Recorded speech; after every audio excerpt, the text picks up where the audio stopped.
Okay, so ngayon pupunta lang tayo machine shop. Papagawa lang tayo ng barrel para dun sa DMR natin na gagawin. So tara, wala tayo.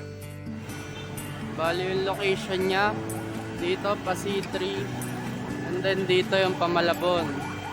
Then harap nung Sea Oil. So ito yung shop.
So ito na yung finished product natin.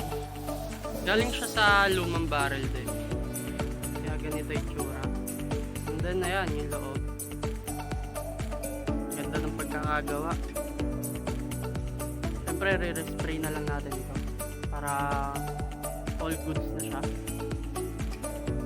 Then fit test na natin. So ito yung project DMR natin, no? So dyan natin lalagay ito. So yun, nilagyan ko muna siyang grasa. Alright. So yun guys, meron lang konting space, no? So ayan, makikita nyo. Pero okay na siya, maigpit na kasi.